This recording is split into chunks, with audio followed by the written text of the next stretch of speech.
कि इटली की एक फैक्ट्री है मेथी करके, जो केमिकल बनाती है, उस केमिकल का नाम है PFAS,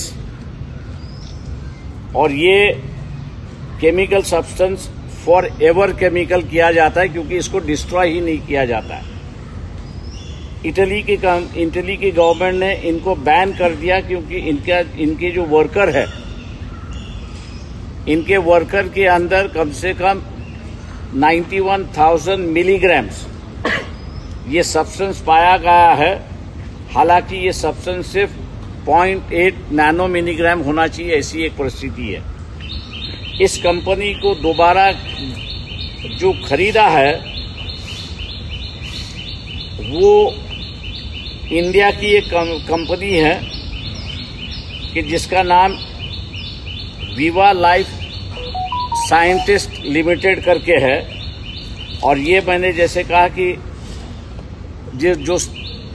स्टील सप्लाई का, मिलिट्री ग्रेडेड स्टील सप्लाई कर रहा है इजराइल को, लक्ष्मी ऑर्गेनिक इंडस्ट्री इसकी सब्सिडियरी है। भारत को दोनों तरफ से कि नॉन सप्लाई करने की वजह से अमेरिका और उनके जो ग्रुप है वो अब अड़चन कर रहे हैं, और दूसरी तरफ चाइना और रशिया, हम जिसको सपोर्ट करके उसके विरोध में आप स्टील सप्लाई कर रहे हो, इसकी वजह से वहां से भी गैस और तेल आना कम हो गया, ऐसी एक परिस्थिति है। ये कोई वॉर की वजह से भारत के अंदर परिस्थिति खराब हुई है ऐसा मैं नहीं मानता हूं, लेकिन नरेंद्र मोदी ये की जो नीति है और उनकी जो छवि बनी हुई है, मैं दोबारा बीजेपी वालों से पूछना चाहता हूं कि क्या आप ये कबूल करेंगे कि प्राइम मिनिस्टर कहीं ना कहीं तो भी अड़चन में आ चुके हैं और उन पर दबाव डालकर जो भारत करना नहीं चाहता है, क्योंकि हम लोग की फॉरेन पॉलिसी है कि पैलेस्टाइन और इजराइल के साथ संबंध हो, लेकिन दोनों आपस में साथ साथ रहे, ये हम लोग की फॉरेन नीति रही है। आज उससे हम लोग अलग हटकर इजराइल को पूरी तरह से मदद कर रहे हैं, और उसका नतीजा जो है भारत भुगत रहा है, ऐसी एक परिस्थिति है। दूसरी बात यह है कि ये जो कंपनी है, इस कंपनी के जितने भी मालिक हैं इटली में, ये सब जेल में हैं, क्योंकि दिस इज पॉइजनस गैस है। ये फैक्ट्री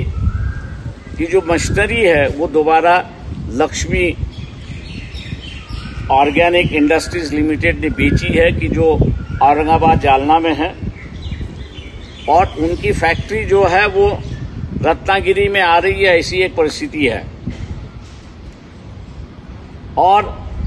अपने यहाँ ये PSC के लिए कोई कानून नहीं है, कोई रूल्स बनाए गए नहीं है, और इसलिए उस केस के पेपर्स, मेथी केस के पेपर्स किसी भी इंडियन के हाथ में ना लगे,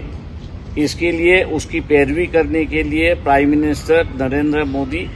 इटली गए थे। और इसलिए मैंने कहा कि उनका सीधा सीधा मकसद था कि ये जो चोरी छुपे इजराइल को मिलिट्री ग्रेडेड स्टील भेज रहे थे उसको छुपाने का, और दूसरा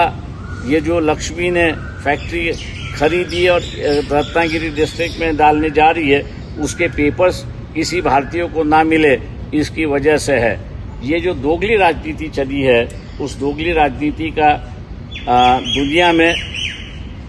जगह जगह पर विरोध हो रहा है। इंडियन मीडिया इस बात को उजागर नहीं कर रहा है, लेकिन इंटरनेशनल मीडिया में ये पूरी तरह से बात खुल गई है, और हर कोई जो है वो भारत को कोस रहा है कि भाई जहाँ जेनोसाइड हो रहा है वहाँ आप ऐसे हथियार और सामान कैसे भेज सकते हो। ये एक सवाल सबसे बड़ा हुआ है, और उसी की वजह से गैस और तेल की कमी भारत में दिखाई देती है। आम जनता से मेरा ऐलान है कि आपने सवाल करना शुरुआत करना चाहिए। भारतीय जनता पक्ष के जितने भी पदाधिकारी हैं उनसे और नरेंद्र मोदी, इनसे भी आपने सोशल मीडिया के माध्यम से सवाल पूछना चाहिए कि ये जो बात हमने बताई ये सही है, गलत है, और वजह क्या है कि आपने देश की फॉरेन पॉलिसी क्यों बदली है कि जिसका नतीजा आज भारतीय भोग रहे, ऐसी एक परिस्थिति है।